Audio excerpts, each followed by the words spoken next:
Saturday, November 1st, 1941.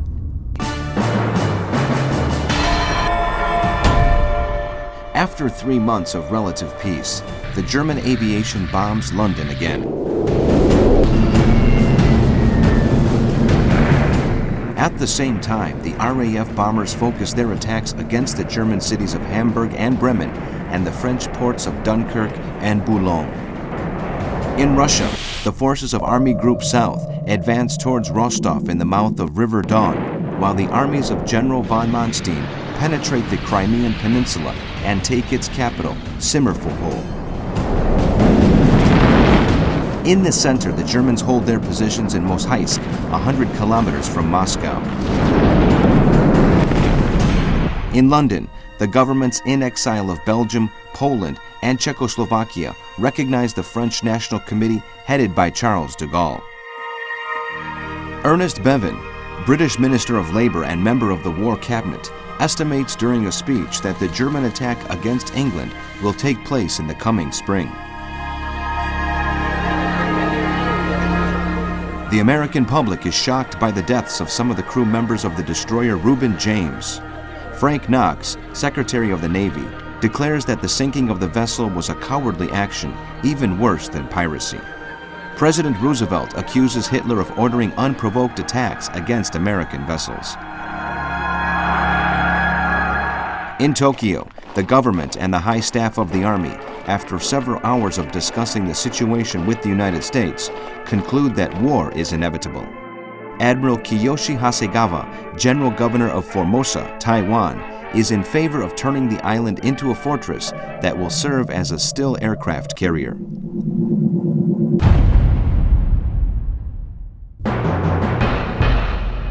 Sunday, November 2nd.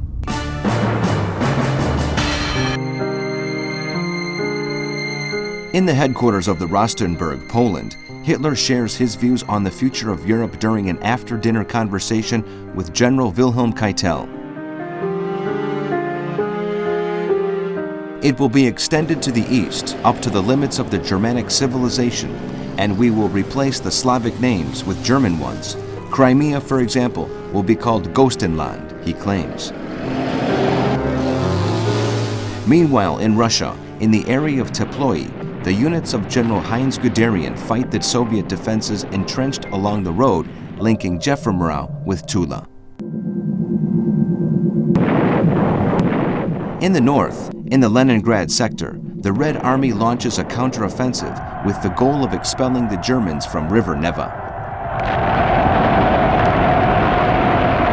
To the south, in the Crimean Peninsula, the German aviation and artillery relentlessly bomb the city of Sebastopol.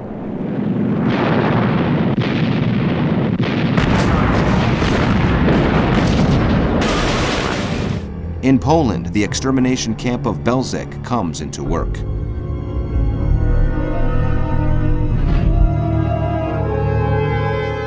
The U.S. government demands that Finland sign a peace treaty with the Soviets or else face the breaking off of diplomatic relations. Roosevelt orders the construction of 50 escort ships destined to the United Kingdom under the Lend-Lease program. At the same time, tensions with Japan build up as the Nippons blame the Americans for the failure of the negotiations. In North Africa, in Libya, South African aircraft bomb Benghazi and Derna.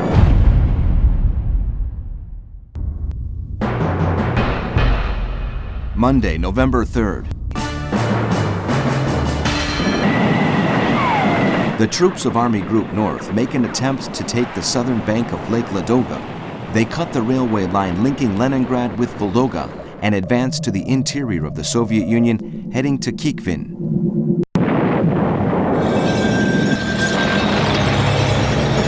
In the Central Theater, the forces of the Reich occupy the city of Kursk. Further north lie the iron ore deposit of Korosovo. In the Mediterranean, Italian aircraft bomb the island of Malta.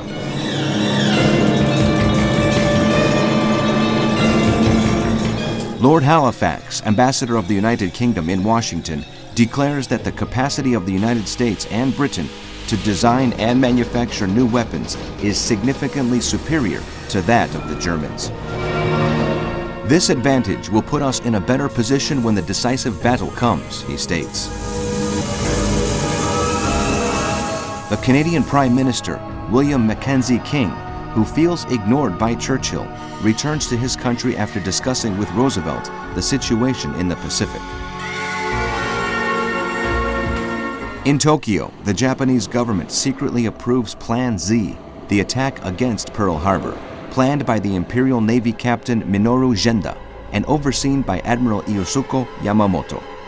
The latter had initially opposed a war against the United States, fearing its potential. As an alumnus of the University of Harvard, he knows America well.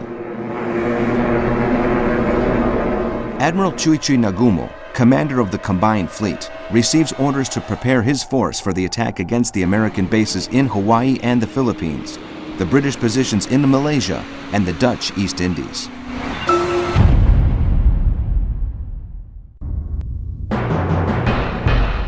Tuesday, November 4th.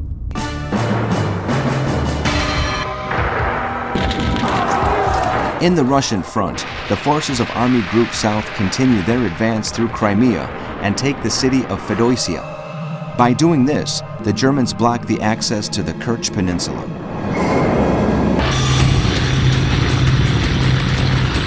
The Luftwaffe bombs Moscow and Leningrad.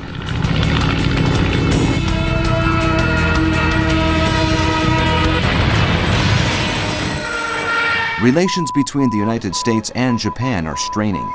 The American Secret Services intercept a message from the Japanese Foreign Ministry stating that the next diplomatic offers given to the United States government will be the last.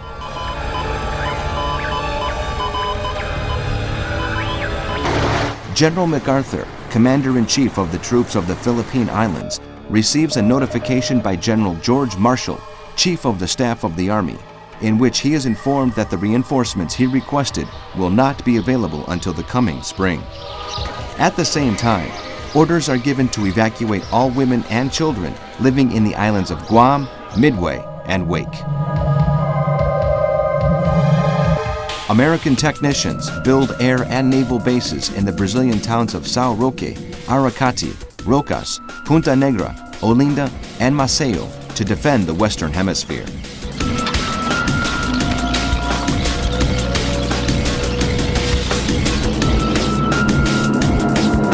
In the naval war, the German U-boats sink 11 Allied merchant ships in the North Atlantic.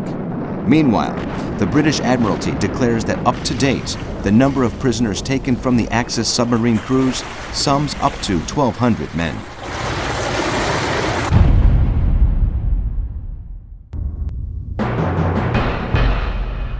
Wednesday, November 5th. In Tokyo, the Privy Council draws up and distributes the orders among the different corps that will participate in the offensive until the required defensive perimeter in the Pacific is established.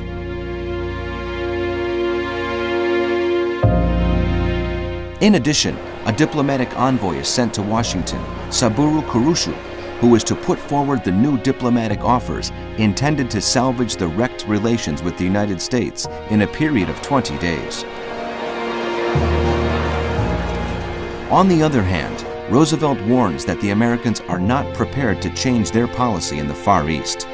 They are not ready to surrender their sources of rubber and tin.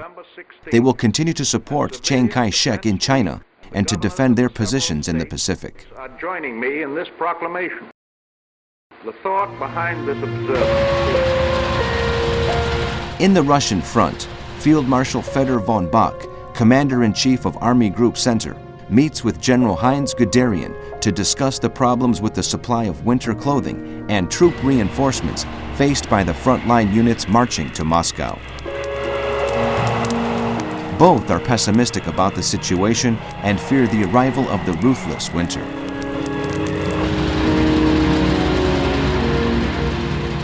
Meanwhile, Luftwaffe aircraft bomb Gorky on the banks of River Volga, which is one of the most important ports and trade centers of Russia, 380 kilometers away from the Soviet capital.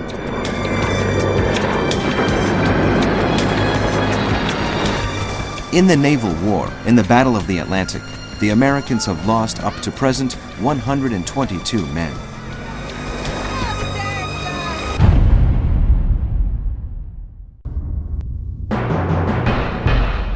Thursday, November 6th. The celebrations for the 24th anniversary of the Bolshevik Revolution take place according to the Gregorian calendar. Stalin, at a rally in front of hundreds of workers in the metro station of Mayakovsky in Moscow, affirms that Hitler and his troops are degenerate animals with no morality. If they want a war of extermination, they will get one, he exclaims. The arrival of trains carrying reinforcements to the Soviet capital is continuous. More than 500,000 men coming from the Far East have joined the city's defenses in the last days. The first frosts take place, marking the beginning of a harsh winter in Russia. The ice hardens the mud, and the German vehicles try to take advantage of the situation to deliver supplies to the troops, but new rainfalls thwart their plans. In the United States, Roosevelt's government approves a $10 billion loan to the Soviet Union for arms purchases under the Lend-Lease Act. 3,000 American soldiers arrive at Burma to defend, alongside the British, the route of transport of war materials, supplying Chongqing, the capital of the Chinese Republic of Chiang Kai-shek. In Japan, in the Bay of Kagoshima, the aviation carries out exercises from aircraft carriers to go over the attack strategy that will be used against the American base of Pearl Harbor. In the naval war, the cruiser Amatra and the destroyer Somers of the American fleet capture the German privateer ship Odenwald in the North Atlantic.